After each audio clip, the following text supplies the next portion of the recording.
नमस्कार, आप देख रहे हैं महाभारत, आपके साथ मैं हूं सुजाता कुकरेती। रोज आघात देने वाली खबरें, हर तरफ से दिल तोड़ देने वाली खबरें, किसी की जान जाने की खबरें तो किसी की लाचारी और बेबसी की खबरें। बस हो गया, ये खबरें सुनने का मन नहीं है, लेकिन रोज इस तरह की खबरें हमें सुननी पड़ रही हैं। और आज जाने माने पत्रकार रोहित सरदाना की आकस्मिक मृत्यु की खबर सुनकर एक तरह से झकझोर दिया है। रोहित की मौत कोविड की वजह से हुई, लेकिन इस व्यवस्था की वजह से न जाने कितनी मौत रोज हो रही है। और यही वजह है कि एक विधायक को कहना पड़ा कि हमें अपनी सरकार पर ही भरोसा नहीं है। और इसीलिए आज महाभारत में यही बात कर रही हूं कि अब सरकार के भी भरोसे मत रहिए, क्या सिर्फ भगवान भरोसे है सब। इसी पर आज की महाभारत। पहले ये रिपोर्ट।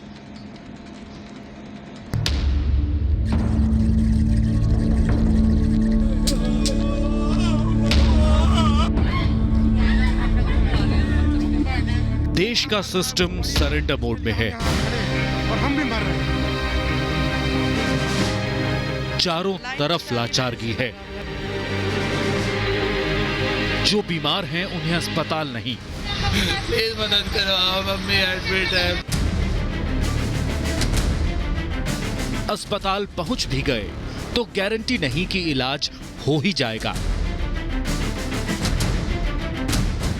मरीजों की तादाद जिस तेजी से बढ़ रही है, उससे सिस्टम पूरी तरह चरमरा गया है। सफिशिएंट डोज नहीं है, इसलिए होल्ड पे रखना पड़ा। ये हाल किसी एक शहर, किसी एक राज्य का नहीं है, पूरा देश इसी पीड़ा से गुजर रहा है। दिल्ली के एक विधायक ने तो आज कह दिया कि स्थिति अब संभल नहीं रही। जिस तरह के लोगों की बेचैनी देख रहा हूँ, ऑक्सीजन नहीं मिल रही, दवाइयां नहीं मिल रही हैं, सरकार हम काम नहीं कर साथ नहीं दे पा रही है। आज परेशान होकर सिर्फ मैं ये चाहूंगा कि दिल्ली हाईकोर्ट तुरंत प्रभाव से दिल्ली के अंदर राष्ट्रपति शासन लगाने का काम करे। लोगों के भीतर ऐसी बेचैनी है, ऐसी तड़प है कि अब नेता अपनी ही सरकारों से सवाल पूछने लगे हैं। पर बड़ा सवाल यह है कि ये हालात बने क्यों? ऑक्सीजन के लिए पूरा देश तड़प रहा है। अब तक पर्याप्त इंतजाम नहीं हो पाए हैं। हम स्टेट से on a regular basis not only ministry of health, DPIIT और रिलेटेड ऑर्गेनाइजेशंस इंक्लूडिंग MHA के साथ मिलकर हम अवेलेबिलिटी और सप्लाई ऑफ मेडिकल ऑक्सीजन पर प्लान कर रहे हैं।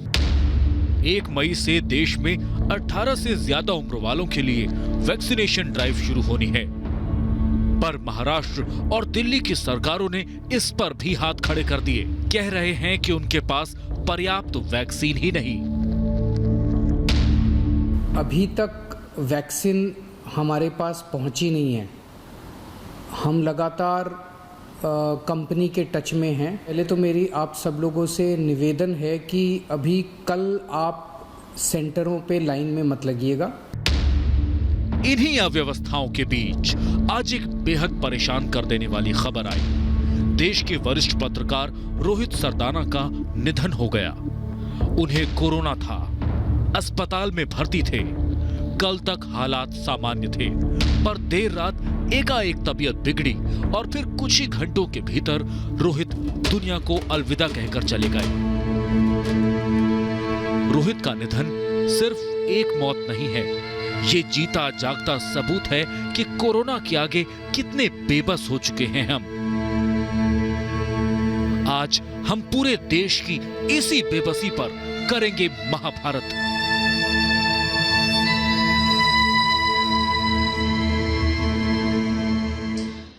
और आज इसीलिए महाभारत में मैं सवाल जो पूछ रही हूं, अपने ही सरकार से सवाल की नौबत क्यों आई है? ये एक विधायक का सवाल नहीं है, ये हर उस व्यक्ति का सवाल है जो इस सिस्टम से जूझ रहा है।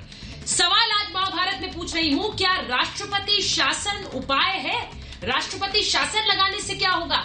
क्या जिन सांसों को हम थामे बैठे हैं, उन सांसों पर से पहरे हट जाएंगे? क्या व्यवस्था ठीक हो जाएगी? सवाल पूछ रही हूं। चरमराई व्यवस्था को वैक्सीन कब?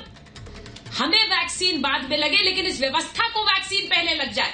सवाल आज महाभारत में पूछ रही हूं कि सरकारों से आस नहीं, क्या आप सिर्फ भगवान से। मेरे साथ जो मेहमान जुड़ रहे हैं महाभारत में, परिचय करा दूं। बीजेपी के राष्ट्रीय प्रवक्ता सरदार आरपी सिंह हमारे साथ जुड़ रहे हैं। हमारे साथ जुड़ रहे हैं दिल्ली में लीडर ऑपोजिशन विजेंदर गुप्ता जी। हमारे साथ जुड़ रहे हैं राजनीतिक विश्लेषक शिवम त्यागी। मेरे साथ जुड़ रहे हैं फेलिक्स हेल्थ केयर के सीएमडी डॉक्टर डीके गुप्ता। मेरे साथ जुड़ रहे हैं सैयद असद अब्बास, राजनीतिक विश्लेषक हैं। मेरे साथ अजय अरोड़ा जी जुड़ रहे हैं और साथ ही जुड़ रहे हैं महज खान, राजनीतिक विश्लेषक है। बहुत बहुत स्वागत आप सभी का। लेकिन मैं शुरुआत में सबसे पहले आरपी सिंह जी आपसे और असद अब्बास से कर रही हूं, क्योंकि जब एक विधायक कहता है कि ये सरकार सिस्टम को संभाल नहीं पा रही है, मैं उस विधायक के सवाल पे नहीं जा रही हूं। क्या ये सवाल आज हर व्यक्ति का नहीं है सैयद असद अब्बास? सिर्फ एक शोएब इकबाल ने दिल्ली सरकार पर सवाल नहीं उठाया है, हर व्यक्ति आज यही सवाल उठा रहा है। देखिए सुचरिता जी, मैं आपको सबसे पहले बता दूं कि जो हाल दिल्ली का है फिलहाल, उससे भी बुरा हाल यहाँ बेंगलोर में है, कर्नाटक में है। और मैं बता दूं कि मैंने अपने चाचा जी को कल खोया है और मेरे कई ज्यादा खानदान वाले, जैसे आरपी सिंह साहब बता रहे थे, उनके फैमिली वाले बीमार हैं, मेरे भी बीमार हैं और मुझे बहुत बहुत इस बात का डर है। अब्बास साहब एक निवेदन, हाथ जोड़कर विनती है, एक मिनट सुन लो अब्बास साहब, एक मिनट सुन लो। आप बोले ना पहले रोहित सरदाना को तो श्रद्धांजलि दे दें। आज हमारा एक मित्र चला गया, कृपा करके रोज आप उनकी डिबेट में भी जाते थे। हाथ जोड़कर विनती, आज सबके सब जितने पैनलिस्ट हैं, हम सबके सब रोहित सरदाना साहब को श्रद्धांजलि दें, ये सबसे पहले। बाकी अब डिबेट करिए, आपने जो कहना है, जो कितना कहना है। कोई आज हमारा मन लड़ाई का नहीं, बिल्कुल आज उसी के नाम पर जो शहीद हो गया। और रोहित आरपी सिंह जी मैं एक चीज जरूर कहना चाहती हूँ, आप हो, असद अब्बास हो, कोई भी मेरा पैनलिस्ट हो, आज जब रोहित की खबर आई, रोहित सरदाना की मौत की खबर आई, मुझे नहीं लगता, हम सब लोग शायद इसे बार बार रीचेक कर रहे थे कि ये खबर काश झूठ हो, क्योंकि जिस तरह का प्रभाव एक पत्रकार ने इस देश पर डाला है, लोगों पर डाला है, युवाओं पर डाला है, आज रोहित की खबर सुनने के बाद ऐसा लगा कि एक ऐसा पत्रकार जो आखिरी समय तक, उनकी टाइमलाइन पे जाके देखिए, लोगों की मदद कर रहे थे। हर व्यक्ति अपनी कैपेसिटी में, अपनी जद्दोजहद में लगा है दूसरों की मदद करने में, क्योंकि एक सिस्टम लाचार हो गया है, सिस्टम चरमरा गया है। सबसे बड़ी बात ये, रोहित की मौत कोविड से हुई, लेकिन कितनी मौत इस लाचार सिस्टम की वजह से हो रही है असद अब्बास। सबसे बड़ी बात यह है, मैं आज जब हम सब, मुझे लगता है रोहित को याद कर रहे हैं, जाने माने पत्रकार रहे, सब पर प्रभाव डाला, छाप डाली, लेकिन कितनी मौत इस सिस्टम से हो रही है, लाचारगी से, बेबसी से असद अब्बास। बिल्कुल सुचरिता, आपकी बात तो हालात ये हैं, कोई भी हो, एमएलए हो, मिनिस्टर नहीं है, ऑक्सीजन सिलेंडर नहीं है, कोरोना कोई व्यवस्था है नहीं, कोई व्यवस्था चरमराई हुई है आज। हालांकि मैं आपको बता दूं, जो हमारे रेगुलर पैनलिस्ट हैं, जो चेतन सिंह साहब हैं, पिछले 17 दिन वो वेंटिलेटर पर हैं, पॉलिटिकल एनालिस्ट चेतन सिंह साहब। और मैं शुक्र करता हूं कि आपके माध्यम से और हमारे रिपब्लिक और दूसरे दोस्तों के माध्यम से क्या उनको आज एक बेड मिला है, वेंटिलेटर की सुविधा मिली है। आप सबका बहुत बहुत शुक्रिया। आरपी सिंह साहब, आपका भी शुक्रिया और भाजपा के दूसरे जो है उनका भी शुक्रिया, क्योंकि आज हम ये मान के चल रहे हैं कि हमें एक दूसरे को मदद करना चाहिए, क्योंकि अगर हम खुद ना रहे तो क्या कर सकेंगे। बहुत बुरा आलम है यहाँ पर सुचरिता जी, और मैं ईश्वर से, अल्लाह से, भगवान से दुआ करता हूँ कि आपको और तमाम जो आपके मीडिया नेटवर्क है रिपब्लिक में, ऊपर वाला सबको सलामत रखे, बखैर रखे, आलम से रखे, क्योंकि आज का माहौल बहुत बुरा है, बहुत दुख है। यहाँ पे बेंगलोर में 20,000 केसेस है, ये तो सिर्फ दिस ऑफिशियल केस है, इसका नंबर तो 10 गुना ज्यादा हो सकता है, डॉक्टर देवी शेट्टी साहब कह रहे हैं। और मैं बता दूं, इतना ब्लैक मार्केटिंग हो रही है सुचरिता जी। रेमडेसिविर का इंजेक्शन 50-60 हजार में जा रहा है, ऑक्सीजन सिलेंडर 10-20 हजार बोली में जा रहा है। असद अब्बास जी, मैंने इसीलिए शुरू में कहा, मैं यहाँ पर किसी सरकार पर सवाल उठाने नहीं बैठी हूँ, लेकिन अगर मैं आम व्यक्ति हूं और मुझे जरूरत है चीजों की, मुझे अस्पताल चाहिए, मुझे ऑक्सीजन चाहिए, भगवान ना करे, खुदा ना करे, किसी परिवार वाले के लिए चाहिए, तो मैं कहां भटकती फिरूं? क्योंकि मुझे पता है कि इस तरह से लाचार हो गई है, चरमरा गई है सिस्टम। मैं आरपी सिंह जी के पास एक बार जा रही हूं। आरपी सिंह जी, क्योंकि मेरे साथ डीके गुप्ता जी हैं फेलिक्स हेल्थ केयर के, मैं उनके पास जाऊं उससे पहले मुझे ये बताइए, एक विधायक जब ये कह दे कि मेरी सरकार मैनेज नहीं कर पा रही है, जो स्थिति है हम फेल हो गए हैं, सोचिए उस लाचारगी को सामने से देखा होगा तब ये कहा होगा। सुचारिता, सोहेब इकबाल बहुत पुराने विधायक हैं और बहुत सूझवान लोगों में से हैं राजनीति में। अभी अब्बास साहब बता रहे थे, मैं अपना किस्सा बताता हूँ। मेरे घर में 2 महीने की बच्ची से लेकर 82 साल की मेरी माँ, 14 लोग परिवार के समय कोरोना से ग्रस्त है और दिल्ली में अस्पताल में एक भी दाखिल नहीं करा पा रहे हम। सबका इलाज कोशिश कर रहा हूँ, घर पे ही बचाकर उनको निकाल रहा हूँ कैसे भी कर। तो विषय मेरा निजी नहीं है, विषय सोहेब इकबाल का है, विषय दिल्ली की व्यवस्था का है। और मैं आज बता रहा हूँ, सोहेब इकबाल आने वाली चीजों को पहले पहचानते हैं, पहले पकड़ते हैं, और इसलिए आप ध्यान करना, वो बार बार कितनी बार पार्टी बोलते हो समझ कर करते हो, देख रहे हैं दिल्ली की स्थिति क्या है, और वो दिल्ली की स्थिति देखते हुए बोल रहे हैं कि दिल्ली में आज व्यवस्थाएं चरमरा रही हैं।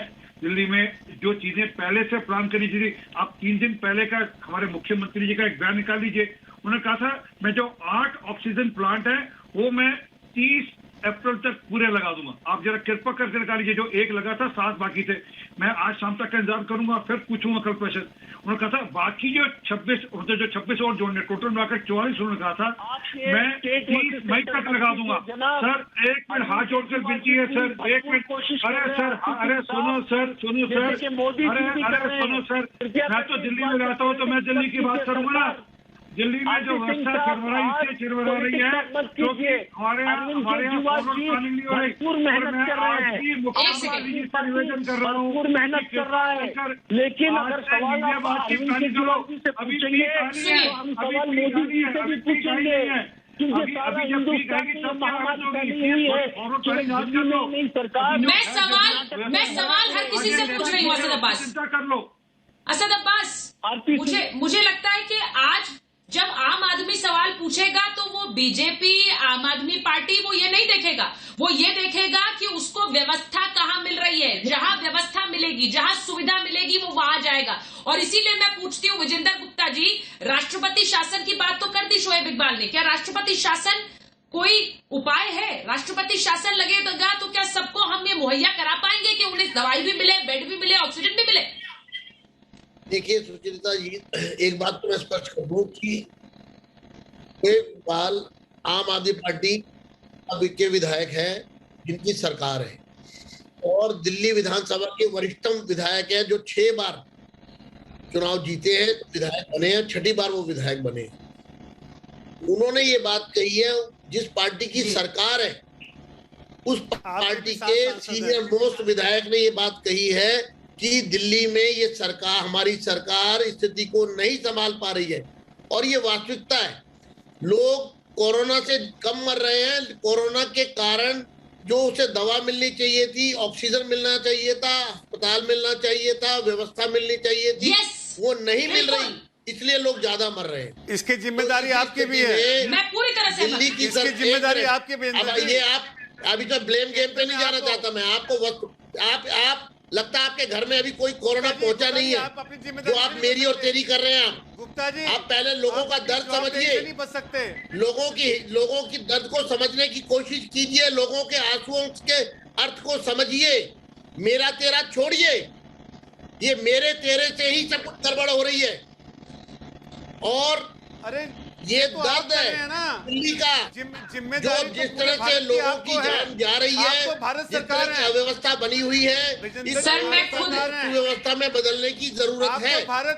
आप तो भारत और इसमें मुझे लगता है कि लोग, जो लोगों का राजनीति से कोई लेना देना नहीं है, वो भी यहाँ राजनीति करने बैठ जाते हैं चैनल के ऊपर। अरे आप किसी राजनीतिक दल का हिस्सा समझ में आता है, जब आप किसी राजनीतिक दल का हिस्सा नहीं है, एक आम आदमी है, उसके बाद आप तेरा अजय अरोड़ा जी, कह रही है सुचरिता, अजय अरोड़ा जी, विजेंद्र गुप्ता जी, सरकार, मैं आपसे सिर्फ ये कहना चाहती हूँ कि वाकई इस समय में तेरा मेरा करना ये हमें छोड़ना पड़ेगा। आज हम राजनीतिक दायरे, राजनीतिक लाइनें भुलाकर मिटाकर लोगों की मदद कर रहे हैं, और मैं जानती हूँ विजेंद्र जी आप भी करेंगे, अजय अरोड़ा जी भी करेंगे। एक सेकंड, मैं जानती हूँ कि आप लोग ये करेंगे क्योंकि इस वक्त जान का सवाल है। एक सेकंड अजय जी मुझे बताइए मैं कहाँ जाऊँ? मैं पिछले 13 दिन से कोविड से लड़ रही हूँ, मुझे बताइए मैं कहाँ जाऊँ? मैं कहाँ जाऊँ? किस अस्पताल में जाऊँ? मैं हिम्मत करके शो कर रही हूँ यहाँ पर, ये सब सुनने के लिए, आपकी ये बातें सुनने के लिए यहाँ पर कि आप शायद मुझे आपकी ये बातें नहीं सुननी है। आई एम सॉरी, नहीं अजय अरोड़ा जी, मैं जानती हूँ कितने लोग बीमार हैं, मैं जानती हूँ कितने लोग बीमार हैं मेरे संस्थान में, मेरे घर में, मेरे परिवार में, मेरे जानने वाले, आप लोग भी इसी समस्या से जूझ रहे होंगे। तो ऐसे में ये लड़ाई करने का मतलब क्या है? मुझे नहीं सुननी लड़ाई, मुझे लड़ाई सुननी नहीं है। मैं चाहती हूँ कि आज आप 10 लोगों की मदद करने की बात करें और विजेंद्र जी 10 लोगों की मदद करने की बात करें। प्रशासन फेल है। अरे मैं कह रहा हूँ तो ये करने से क्या हो जाएगा? के माध्यम से ये बोलने से क्या हो जाएगा? करो मदद। आप इंद्र से बात करो, आरपी सिंह से बात करो, जिनकी मेरा संस्थान, मैं जितनी मदद कर सकती हूँ अजय जी, मैं वही कर रही हूँ। मैं कम से कम यहाँ बैठकर उंगलियां नहीं उठा रही हूँ। विजेंद्र जी से भी सवाल है तो आपसे भी सवाल है। एक मिनट रुक जाइए, मैं डॉक्टर गुप्ता के पास जाऊंगी, शिवम उसके बाद आपके पास आऊंगी। डॉक्टर गुप्ता, मैं एक बार डॉक्टर गुप्ता के पास जा रही हूँ। डॉक्टर गुप्ता, क्या ये सही है कि जितने लोग कोविड की वजह से अपनी जान नहीं खो रहे हैं, उससे ज्यादा लोग इस अव्यवस्था की वजह से अपनी जान खो रहे हैं, क्योंकि ना बिस्तर मिल रहा है, ना ऑक्सीजन मिल रहा है। मैं एक बार डॉक्टर गुप्ता को अगर हम ले सकें ऑन एयर। डॉक्टर गुप्ता, ये सही बात है क्योंकि सिस्टम इस तरह से लाचार हो चुका है कि ना ऑक्सीजन मिल रहा है, ना बेड मिल रहा है, सांसें गिनने के लिए मजबूर हो रहे हैं लोग। देखिए, आप बिल्कुल ठीक कह रहे हैं, इसमें कोई दो राय नहीं है कि दिल्ली एनसीआर में बेड्स की, खास करके जो ऑक्सीजन बेड्स हैं या आईसीयू बेड्स हैं, वेंटिलेटर बेड्स हैं, उनकी कमी हो रही है। और इस समय जो हम सब मानते हैं कि अगर कोविड के पेशेंट को, जिसका निमोनिया है छाती में, उसको ऑक्सीजन की रिक्वायरमेंट होती है और हाई फ्लो ऑक्सीजन की रिक्वायरमेंट होती है, कहीं 4 से 5 गुना ज्यादा। नॉर्मल 15 लीटर से लेकर इवन 60 लीटर पर मिनट तक हमें देना पड़ता है। बेसिक ड्रग्स हैं वो नहीं मिल पा रहे हैं। तो ये सही बात है कि बिकॉज ऑफ अच्छे से ट्रीटमेंट नहीं हो पा रहा है, अच्छे से मैनेजमेंट नहीं कर पा रहे, हॉस्पिटल ओवरलोडेड है, अस्पताल ओवरलोडेड है, डॉक्टर्स ओवरलोडेड है, नर्सिंग स्टाफ कम है, ऑक्सीजन सप्लाई इंटरप्टेड हो रही है। तो इस तरह इसकी वजह से कहीं ना कहीं ये out of proportion patient suddenly आ गए थे, जिसकी ना तो सरकार को उम्मीद थी, ना पब्लिक को उम्मीद थी, और हम सब फेल हो गए। ना पब्लिक ने ध्यान दिया, ना किसी ने कोविड एप्रोप्रिएट बिहेवियर का पालन नहीं करा। सरकार ने पार्शियल लॉकडाउन नहीं किया, सरकार ने पूरी रैलियां, धरना प्रदर्शन, आयोजन, धर्मगुरु आयोजन, सब कुछ चलता रहा। जब वो सडनली लग रहा था कि नहीं इतना नहीं होगा, जब वो बम फूट गया एकदम सडनली दिल्ली एनसीआर में, बाकी बहुत सारे प्रदेशों में, तब जाके लग रहा है कि अब शायद कुछ करना चाहिए। तो अब इतनी देर हो गई कि अगर हम लोग मैनेज भी करेंगे तो भी काफी टाइम निकल जाएगा। तो इस समय यही चाहिए हम सबको, संयम रखें, ये बुरा वक्त है, निकल जाएगा, ऐसा नहीं हमेशा चलता रहेगा। हमें क्या ध्यान रखना चाहिए, अभी पैनिक क्रिएट नहीं करना चाहिए। बहुत सारे ऐसे लोग हैं जिनको ऑक्सीजन नहीं चाहिए, जैसे आप लोग, इस वक्त मैं जानती हूँ आई सैल्यूट यू, डॉक्टर भगवान है हमारे लिए।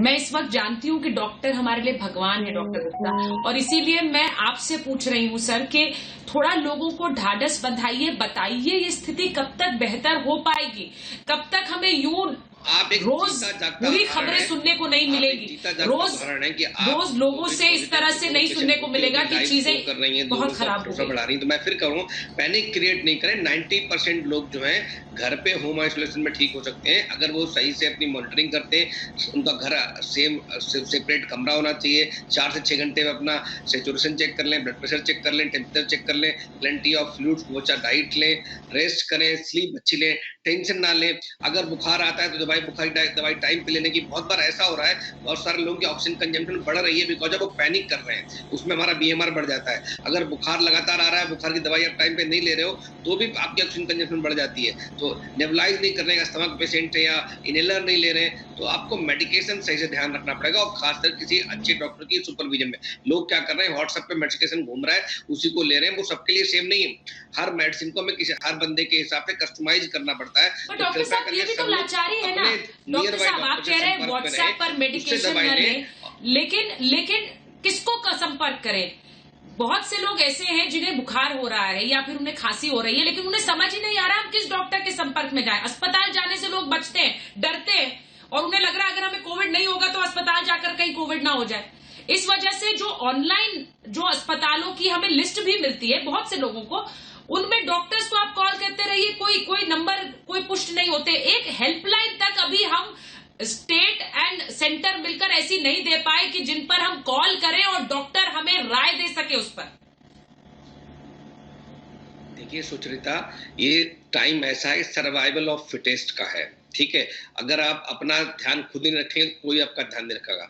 आपके सर्कल में, आपके परिवार में, आपके मित्र में कहीं ना कहीं डॉक्टर है, सोसाइटी में, नियर बाय हॉस्पिटल में। अगर आपको एफर्ट्स करेंगे तो डॉक्टर मिलेंगे। मैं रोज हजारों पेशेंट्स के लिए फोन पे, मैसेज पे, व्हाट्सएप पे कंसल्ट करता हूं। हमारे डॉक्टर काम कर रहे हैं। ऐसा नहीं, रिक्वायरमेंट ज्यादा हो गई है, सप्लाई कम है, तो इसलिए थोड़ा धैर्य रख के आपको अपनी बारी का इंतजार करना चाहिए, बार बार एफर्ट्स करने चाहिए, क्योंकि अगर नहीं करेंगे तो आपका ही नुकसान हो सकता है। और जितनी अर्ली डायग्नोसिस बनेगी, होता क्या, बहुत सारे लोग खांसी जुकाम बुखार चल रहा है, हमको पता है कोविड के सिम्टम्स है, बट वो कोविड टेस्ट नहीं कराएंगे। कोविड टेस्ट कब कराएंगे? 7-8 दिन बाद, जब सांस फूलने लग जाएगी, तब क्या होगा, तब ऑक्सीजन चाहिए, बेड चाहिए, तब अस्पताल में भी जगह नहीं मिलेगी। तो चाहिए क्या हमें, अर्ली डायग्नोसिस और एग्रेसिव ट्रीटमेंट, अर्ली ट्रीटमेंट। अगर आपने हल्का सा भी आपको खांसी जुकाम बुखार, गले में दर्द, सर दर्द, बॉडी एक हो रहा है, नाक में सूंघ नहीं आ रहा है, टेस्ट जा रहा है, पेट में दर्द हो रहा है, लूज मोशन, वॉमिटिंग, पहला ये कोई भी सिम्टम्स नहीं तो आ रहे हैं, तो until and unless proved otherwise ये सिम्टम सिर्फ कोरोना के और कुछ नहीं है, आपको तुरंत अपना एंटीजन टेस्ट या आरटीपीसीआर जो मिल जाए। लोग बहुत सारे ऐसे होते हैं कि हम तो आरटीपीसीआर ही कराएंगे, एंटीजन नहीं कराएंगे। तो आपको इस समय चॉइस नहीं है, जो हमें मिल रहा है, जो फिजिबिलिटी मिल रही है। बहुत बड़ी बात कही डॉक्टर डी के गुप्ता के, एक भी सिम्टम आए, और मैं चाहती हूँ मेरे दर्शक इसे गौर से सुने जो डॉक्टर डी के गुप्ता कह रहे हैं, एक भी सिम्टम आए, बुखार, खांसी, जुकाम, गले में खराश, आप इसे प्रिज्यूम करिए, मतलब मानिए कि हो सकता है ये कोविड ही है, और फिर अपने आप को आइसोलेट कर फिर राय लेने चलिए। क्योंकि आजकल जिस तरह से चीजें बढ़ रही हैं, मामले बढ़ रहे हैं, ये राय डॉक्टर गुप्ता की बहुत बहुत इंपॉर्टेंट है। शिवम, मैं आपके पास आ रही हूं, मुझे एक बात बताइए। मैं शिवम, मैं आपके पास आ रही हूं क्योंकि जिस तरह से केसेस बढ़ रहे हैं, मैं बार बार कह रही हूं, एक विधायक की बात नहीं है लाचारी, बेबसी अपनी सामने रखना। सरकारें कह रही हैं हम वैक्सीन नहीं लगाएंगे, हमारे पास वैक्सीन पूरे नंबर्स में नहीं है। अरे भाई, जितनी है उतनी तो लगाइए, शुरू तो करिए, यही तो हमारा एकमात्र हथियार है। सुचारिता जी, आज मैं किसी से लड़ूंगा नहीं, और मुझे चाहे 1 मिनट का मौका दे दीजिएगा अनइंटरप्टेड। अव्यवस्था है और इसमें कोई दो राय नहीं है कि अव्यवस्था इस स्तर पर जाकर हो गई है कि वाकई उससे ज्यादा जाने जा रही हैं। और जब हम वैक्सीन की बात करते हैं, अकेले कोवैक्सीन की वेस्टेज दिल्ली में 17.5% है। आरपी सिंह सर, जब हम बात करते हैं कि लोगों को नहीं कुछ दे पा रहे हैं, जो हेल्थ जो है स्टेट सब्जेक्ट है, सेंटर उसमें सबको मदद कर रहा है, समय से तमाम चीजों को कहा गया था लेकिन वर्कआउट नहीं किया। अब आ जाते हैं वैक्सीन पर। किस वैक्सीन को जब हम लगाने की बात करते हैं, आज भी सेंटर ने 2,37,412 वैक्सीन दी हैं, जिनमें से 1,28,00,000 वैक्सीन स्टेट्स की तरफ से लगी है और करीब 1 करोड़ वैक्सीन अभी भी बची हुई हैं। 17 करोड़ दी हैं, 16 करोड़ लगी है, करीब 1 करोड़ बची हुई है। आप मुझे एक चीज बताइए, जनता में पैनिक फैलाने से क्या हो जाएगा? आप जब हिंदुस्तान की सेंट्रल गवर्नमेंट ने कहा था कि हम 100% वैक्सीन ले लेते हैं, तो इन्हीं राज्य सरकारों ने आकर कहा कि नहीं नहीं, ऐसा नहीं होना चाहिए, 50% हमें भी दीजिए वरना हम कैसे मैनेज करेंगे। आज 50% आपको दे दिया, आपकी बार्गेनिंग पावर है, आप कहते हैं कि हमारे पास वैक्सीन नहीं। किसी ने मना किया है आपको एक्सपोर्ट इंपोर्ट करने से? किसी ने मना किया था आप स्टेट के जितने भी मैं सभी राज्यों की बात कर रहा हूं, पॉलिटिकली करेक्ट नहीं हो रहा हूं। किसी ने मना किया था कि आप अपने स्टेडियम को कन्वर्ट कर दीजिए, बेड बना दीजिए, हर बात का रोना बंद कर दीजिए साहब। लोग मर रहे हैं, सड़कों पर मर रहे हैं, और जब विधायक कह रहा है ना उसकी परेशानी समझिए, उसके विधायक की परेशानी समझिए। वो कुछ नहीं कर पा रहा है, वो थका हुआ है, उसके पास लाखों कॉल्स आ रही है।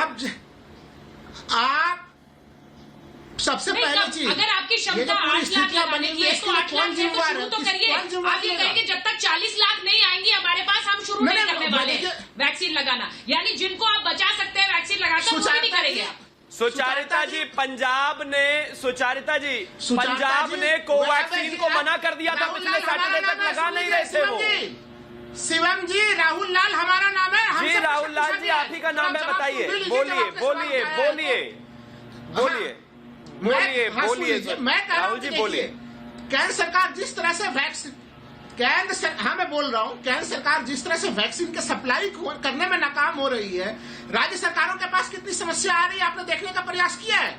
हर जगह इतनी कमी है, वहाँ पे पता चल रहा है कि जहाँ पे वैक्सीन लगाया जा रहा है वहाँ भगदड़ की स्थितियां बन रही है। वहाँ पे नहीं सर, कमी है, मतलब है कमी है, लेकिन इसका मतलब ये तो नहीं है कि नहीं है। राहुल जी, सुचारिता जी 10 सेकंड दीजिए। सुचारिता जी 10 सेकंड दीजिए, क्यों है कमी? राहुल जी, 1 करोड़ वैक्सीन अभी राज्यों के पास अवेलेबल है। राज्यों के पास अभी 1 करोड़ वैक्सीन है, लगाते क्यों नहीं? आपने बार्गेन करके वैक्सीन क्यों नहीं मंगाया? आपको 50% क्षमता दी हुई है।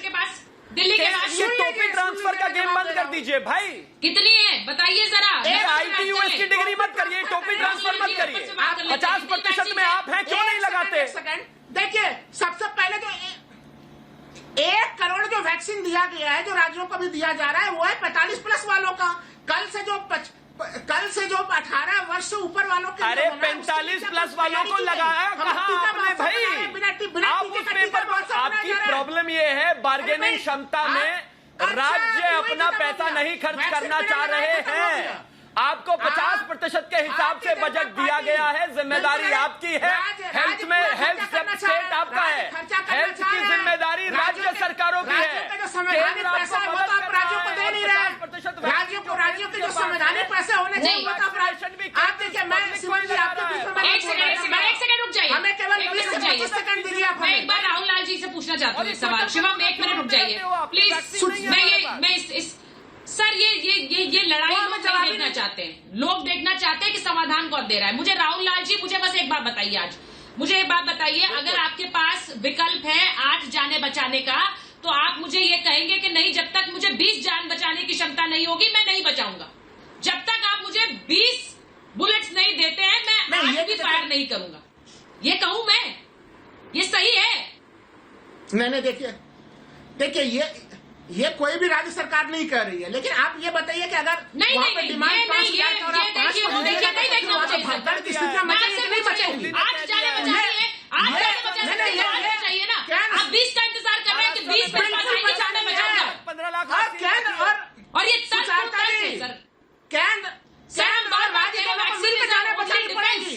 केंद्र और राज्य को मिलकर बचानी पड़ेंगी, ये बताइए सुचारिता जी। तो सर ये केंद्र राज्य वाली बातें आम आदमी को समझ नहीं आती है।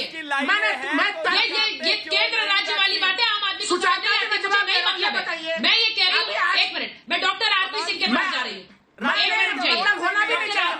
आप मुझे एक डॉक्टर हेल्पलाइन दिखा रहे थे। सबसे पहले ये मैं चाहती हूँ डॉक्टर आरपी सिंह जो हेल्पलाइन दिखा रहे थे वो आप सब देख लें, क्योंकि ये इस वक्त जरूरी है। This is the life line. इसलिए डॉक्टर आरपी सिंह प्लीज पहले वो दिखाइए और उसके बाद उसके बारे में बताइए। देखिए, ये अभी आपने कहा कि डॉक्टर्स अवेलेबल नहीं है, ये 2 नंबर मैं दे रहा हूँ इसलिए ताकि आपके लोगों को ध्यान में आ जाए। राजनीति नहीं है, हमने अपनी तरफ से डॉक्टर्स की एक टीम बिठाई है। आप फोन करिए, वीडियो कॉल करिए, डॉक्टर्स आपकी इसमें मदद करेंगे। ये हेल्पलाइन नंबर इसलिए दिए ताकि आप उस पर बात करें। अगर बिजी जा रहा हो तो अपना व्हाट्सएप मैसेज। सर मैं एक बार नंबर पढ़ देती हूँ, 9958372228 और 7303414917। मैंने एक बार नंबर पढ़ दिया। यही 2 नंबर हैं। और ये अगर बाई चांस फोन बिजी जा रहा हो, ना मिले तो आप व्हाट्सएप करेंगे, आपको व्हाट्सएप का मैसेज वापस जवाब आएगा और आपका 10 मिनट में 15 मिनट में आपको जवाब आएगा। और उसकी चिंता होगी कैसे आपका इलाज ठीक हो, घर पर बैठ कर ठीक हो इलाज। मैंने अभी आपसे कहा मेरे परिवार के 14 लोग और सबका सब इसी हेल्पलाइन के माध्यम से डॉक्टर से सलाह करते हुए घर पे ही ट्रीटमेंट करें।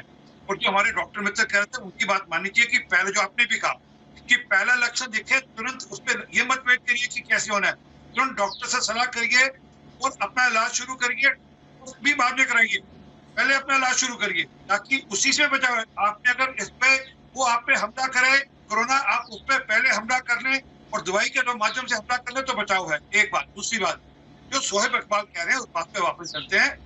दिल्ली की स्थिति भयावह है, दिल्ली की हालत खराब है। इन्होंने कहा था कि हम नए बेड बनाएंगे, आईसीयू बेड बनाएंगे, वो हफ्ते भर में बनाएंगे। डीआरडीओ 1000 बेड बनाकर देता है 5 दिन के अंदर। उन्होंने कहा था हम रामलीला मैदान में बनाएंगे, विजेंद्र गुप्ता जी बैठ के बताते हैं रामलीला मैदान में कितने बेड बन गए। दूसरा उन्होंने कहा था जीटीपी हॉस्पिटल के सामने बनाएंगे, एक नहीं बना। तो इशू नहीं है उसमें भी मत जाए। मैं तो हाथ जोड़ कर निवेदन कर रहा हूँ, बड़ी बड़ी व्यवस्था खाली पड़ी है, बड़ी बड़ी व्यवस्था खाली पड़ी है। उसका पत्र पढ़ लीजिए, उनका उपयोग करें। भाजपा के विधायक गुरुद्वारा कमेटी के पास बोलने दीजिए एक बार। अरे दिल्ली का शासन बीजेपी अभी भी अखाड़ों प्रचारों में लगे हुए हैं। जब लोगों की मदद के लिए कोई जानकारी देते हैं तो आप लड़ने लगते हैं। अरे राहुल सर, लोगों की मदद के लिए सुन लीजिए, दिल्ली का शासित प्रदेश है, क्या दिल्ली सरकार के ऊपर आप ठीकरा फोड़ी का काम कर रहे हैं? अरे दिल्ली में बताइए, दिल्ली में आपकी जानकारी जो है वो हेल्थ दिल्ली का व्यवस्था दिल्ली सरकार का काम है, वो राज्य की सरकारों का काम है। अगर वो हॉस्पिटल की बनाएंगे 6 साल में एक नया सामान्य जांच कराना चाहते हैं लोग, आज पिछला जांच कराना चाहते हैं, जांच तक नहीं हो पा रहा है। कर देंगे पिछले 6 साल में एक नया जांच कराने के लिए I do not appreciate this. Rahul ji ये बहुत खराब बात है। मैं ये कह रही हूँ आप 4 नंबर दे दीजिए, यहाँ पर आप मदद का एक हाथ बढ़ा दीजिए, बजा ले अगर कोई और उसमें काटे, मैं किसी को बोलने नहीं दूंगी, लेकिन आप कम से कम आइए ना, मदद का हाथ बढ़ाइए। अगर वहां से सरदार आरपी सिंह कोई 2 नंबर बता रहे हैं लोगों की मदद करने के लिए बात कर रहे हैं तो आप बीच में उसमें भी अच्छी बात है, नंबर बता रहे हैं। नहीं आप बोलिए ना, आप मदद करिए, आप मदद का हाथ बढ़ाइए। जिम्मेदारी बनती है सर, आप मदद के लिए हाथ आगे नहीं बढ़ाएंगे, लेकिन जो कर रहा है उसको भी रोकेंगे, खींचेंगे। क्योंकि भाजपा प्रदेश के डॉक्टर्स दिए हैं पूरी मदद की ओर से सिर्फ लोगों की मदद करने के लिए, इसमें राजनीति नहीं है। आप उसमें भी तो आप कौन मालिक है? आपके राहुल रोज करते हैं, हम तो लोगों की मदद करने के लिए आगे बढ़ रहे हैं। इसके नंबर दिए वो दोनों। बधाई ले लीजिए, आपके बधाई देते। अरे बधाई चाहिए हमें, बधाई नहीं चाहिए हमें तो इस समय लोगों की मदद करनी है। हम हर हाल में लोगों की मदद करना चाहते हैं।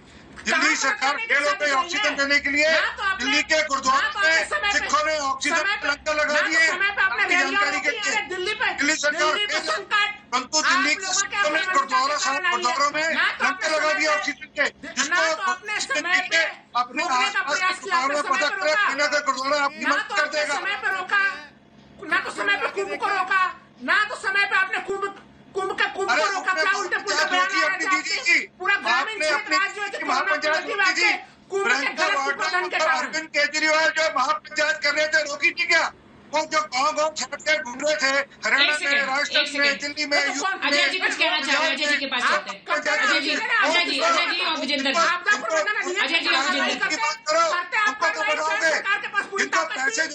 सुतारिता जी, सुजाता जी मेरा विनम्र निवेदन है आरपी सिंह जी से, इनका धन्यवाद करते हैं, इन्होंने 2 नंबर दिए और बोलिए। मेरा एक प्रश्न है, बिल्कुल सुचारिता जी, जो नंबर आपने दिए हैं आपने भी नोट किए हैं, मैं दूध का दूध पानी का पानी हो जाएगा, अभी डिबेट के अंदर ही आप नंबर मिला दीजिए अगर मिल जाए तो। मैं बिल्कुल सीधा आरोप लगाता हूँ, कहां से ऊंचा सुना मिला के मैं नमन करूंगा, अभी मिलाइए। नहीं गलत सूचना मत दीजिए, गलत सूचना नहीं दीजिए सुचारिता जी। सुचारिता जी आप करके देखिए, आप उस नंबर पर व्हाट्सएप करिए, आपको जवाब आएगा। कुछ नहीं, 3 मैंने अभी डॉक्टर गुप्ता से क्या बात कही थी? अजय जी, मैंने अभी डॉक्टर गुप्ता से क्या बात कही? मैंने अभी डॉक्टर गुप्ता से यही कहा कि जो भी डॉक्टर्स के नंबर्स अवेलेबल हैं उन पर भी बात नहीं हो पा रही है। तो डॉक्टर गुप्ता ने क्या कहा कि डॉक्टर्स आर बर्डन। अभी इस वक्त इतने लोग मदद का हाथ राजनीति करने का। मदद चाह रहे हैं। हर चीज में राजनीति करते हैं, सेवा करना सीखो। अजय जी, केजरीवाल हेल्पलाइन नंबर जल्दी का। अजय जी, मैं आपसे कह तो रही हूँ, अगर आरपी सिंह के 2 नंबर नहीं मिल रहे, छोड़ दीजिए, आप अपने 2 नंबर दे दीजिए। आप भी अपनी तरफ से मदद का हाथ बढ़ाइए। मैं बार बार ये कह रही हूँ सर, दूसरे से ये सोचते हैं ना कि ये कौन से हम जो वो मदद कर रहे हैं उसमें खोट निकालना, हम गुमराह नहीं कर रहे। अच्छा है, मैं अपनी तरफ से मदद कर नहीं करते। हम विपक्ष में हैं, हम परेशान हैं। हम तो आपसे गुहार लगा रहे हैं। हम पे ताकत नहीं है रेमडेसिविर देने की, हम पे ताकत नहीं है ऑक्सीजन की। हमें दिलवाओ मोदी जी से, हमें दिलवाओ डॉक्टर आरपी सिंह से, हमें सुचरिता आप दो ऑक्सीजन, हमें बेड चाहिए। सुनिए, मरने के बाद निगम बोध घाट, शमशान घाट, कब्रिस्तान, वहाँ जगह नहीं मिल रही, वहाँ जगह नहीं मिल रही, लाशों के ढेर लगे हैं। ये राजनीति कर रहे हैं यहाँ बैठ के। शमशान घाट में जगह नहीं है, शमशान घाट में 2 गज की जगह नहीं मिल रही। मदद चाह रहे हैं। हर घर में एक ऐसा व्यक्ति है जो बुखार है, जिसे या जो पीड़ित है। डॉक्टर गुप्ता सर मैं यही तो कह रही हूँ। इसीलिए डॉक्टर गुप्ता, मैं चाहती हूँ आप लोगों को ये ढाढ़स बधाइए, क्योंकि एक डॉक्टर जिस तरह से आज के समय में समझा सकता है और कोई नहीं।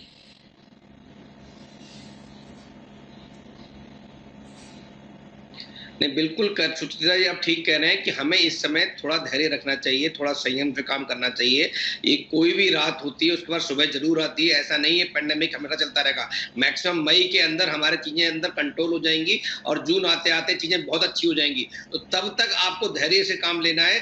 जब जरूरत पड़े आपका टेली कंसल्टेशन है, फोन कॉल है, आपके घर सोसाइटी में डॉक्टर्स हैं, आपके नियर बाई अस्पताल में डॉक्टर हैं, क्लिनिक पे डॉक्टर हैं, ऑनलाइन डॉक्टर्स हैं, वेबसाइट्स हैं, बहुत जगह है जहां से आप संपर्क कर सकते हैं। और माइल्ड सिम्टम वाले लोगों को, जो एसिम्प्टोमेटिक लोग हैं, उनको तो कोई जल्दी या कोई प्रॉब्लम की बात ही नहीं है। उनको तो सिर्फ धैर्य बनाना है, उनको कोई कालाबाजारी नहीं करनी, उनको वैक्सीन ऑक्सीजन का सिलेंडर नहीं चोरी करना है, ना रखना नहीं है। तो ये अगर ये लोग ध्यान रख ले तो 90% लोग तो वैसे ही ठीक हो रहे हैं। सिर्फ 10% पे काम करना है और उस 10% के लिए जो आपके तू में हो रही है वो नहीं होनी चाहिए। ये पक्ष और विपक्ष को मिलकर काम करना चाहिए। इस समय में बेड चाहिए, ऑक्सीजन चाहिए, पल्स ऑक्सीमीटर चाहिए, नर्सिंग स्टाफ चाहिए, डॉक्टर चाहिए। इन लोगों को उसके बारे में सोचना चाहिए कि और मैं ये जानती हूँ डॉक्टर गुप्ता, मैं ये जानती हूँ, इसीलिए मैं एक शिवम से रिएक्शन बस लेना चाहती हूँ लास्ट में। शिवम, मिलकर काम करने की बात डॉक्टर गुप्ता कह रहे हैं, इसीलिए आप भी बहुत लोगों की मदद कर रहे हैं। शिवम, मुझे ये बताइए, इस वक्त आप पॉलिटिकल लाइंस को छोड़कर मदद नहीं कर सकते क्या? आप सब कुछ पीछे रखकर मदद कर रहे हैं कि नहीं कर रहे हैं? क्विक रिएक्शन, मेरे पास समय नहीं। सुचारिता जी, इस समय इस देश को अगर जीना है, साथ में रहना है, हमें ये तक नहीं पता कि इस पैनल में कौन रहने वाला है कौन नहीं। गलत बात नहीं है ये। सब पॉलिटिकल लाइन छोड़ दीजिए। अगर इस देश को देखना है, सही देखना है, जिंदा रहना है, सबको खुश रहना है, तो मिलकर काम करना पड़ेगा, राज्य हो चाहे केंद्र।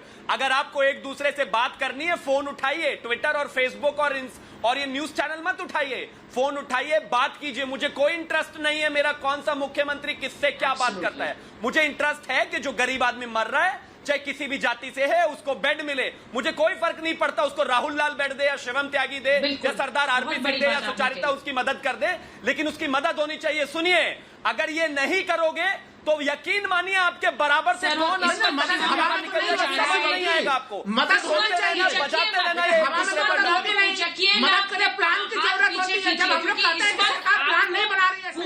पूरी ताकत लगाकर लोगों की मदद करनी है, क्योंकि इस वक्त इस महामारी की चपेट में कौन कब आ जा रहा है ये कुछ नहीं पता है। मैं बार बार कह रही हूं, आज जब रोहित सरदाना की मौत की खबर आई तो हम सबको बहुत बड़ा झटका लगा है, क्योंकि जाने माने पत्रकार थे, मैं खुद उनकी एक प्रशंसक रही हूं।